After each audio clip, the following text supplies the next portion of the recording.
খাম্বার নামে যে দুর্নীতি করেছিলেন সেই দুর্নীতি বন্ধ হয়ে যাবে। দুদককে পকেটে রাখতে পারলে কি হবে? হাওয়া ভবন কায়েম করে যে 10% সরকার করেছিলেন সেটি বন্ধ হয়ে যাবে।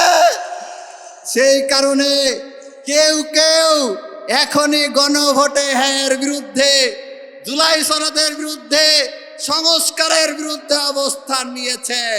তাদের এই ষড়যন্ত্র, তাদের এই চক্রান্ত ছাত্র সমাজ সফল হতে দেবে না। সংগ্রামী সাথী ও বন্ধুগণ, একটা দল আজ ক্ষমতার খুব কাছাকাছি চলে এসেছে। ক্ষমতার এতই কাছাকাছি চলে এসেছে,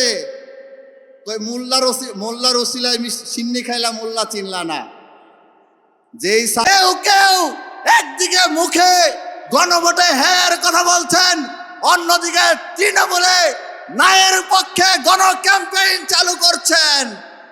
এটাই প্রমাণ করে আপনারা দুদককে পকেটে পুরতে চান। দুদককে পকেটে পুরলে কি করা যাবে?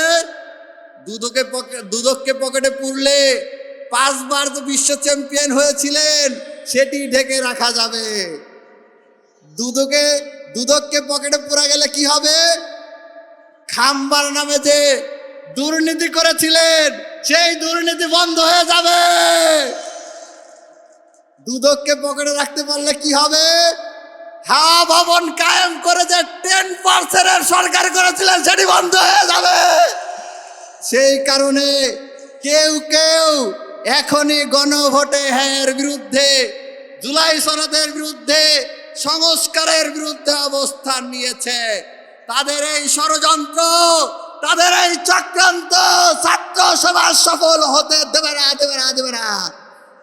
সংগ্রামী সাথী ও বন্ধুগণ, একটা দল আজ ক্ষমতার খুব কাছাকাছি চলে এসেছে।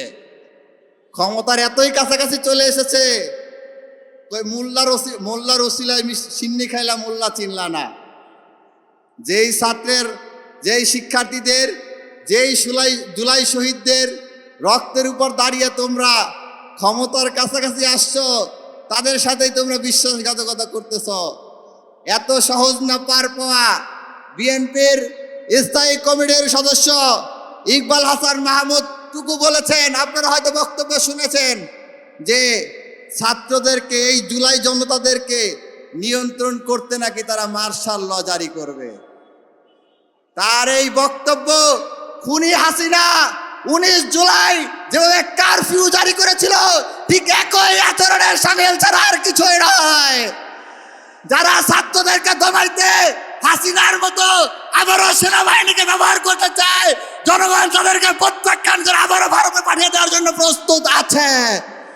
প্রিয় সংগ্রামী সহযোগিতা বন্ধুগণ, স্লোগান হবে, গণভোটের পক্ষে স্লোগান হবে। সংগ্রামী বিক্ষুব্ধ ছাত্র জনতা, আজকে আমাদের আরো একটি শপথ গ্রহণ করতে হবে।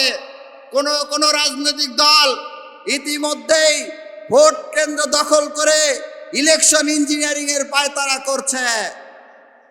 2014 সালে, 2009 সালে, 2018 সালে, 2024 সালে যেভাবে ইলেকশন ইঞ্জিনিয়ারিং হয়েছিল, যেভাবে ডিজিটাল কারচুপির নির্বাচন হয়েছিল, ঠিক একই কায়দায় যদি আবারও বাংলাদেশে নির্বাচন হয়, তাহলে বাংলাদেশে আরেকটা হাসিনা প্রতিষ্ঠিত হবে। সুতরাং এই ছাত্র সমাজকে, জুলাই জনতাকে, জুলাইয়ের বিপ্লবী ছাত্র জনতাকে আজকে শপথ গ্রহণ করতে হবে। সবাইকে আহ্বান জানাবো, কেন্দ্রে কেন্দ্রে আপনারা ভোট রিগিং এর বিরুদ্ধে ঐক্যবদ্ধ হন, বাঁশের লাঠি প্রস্তুত করুন। যদি কোনো রাজনৈতিক দল ভোট কেন্দ্রে কেন্দ্রে রিগিং করার স্বপ্ন নিয়ে আসে, তাহলে তাদের প্রতি আহ্বান জানাবো, আপনারা আপনাদের বউ স্বামী স্ত্রীর কাছ থেকে মাফ চেয়ে দোয়া নিয়ে আসবেন।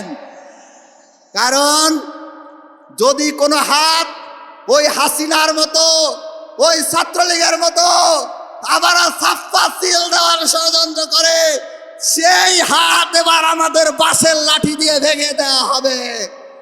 সংগ্রামী সহযোদ্ধা বন্ধুগণ, ভোট রিগিং এর বিরুদ্ধে কেন্দ্রে কেন্দ্রে ঐক্যবদ্ধ হওয়ার আহ্বান জানিয়ে গণভোটে হ্যাঁর পক্ষে দেশব্যাপী গণজোয়ার গড়ে তোলার আহ্বান জানিয়ে আমার বক্তব্য এখানে শেষ করছি। সবাইকে ধন্যবাদ।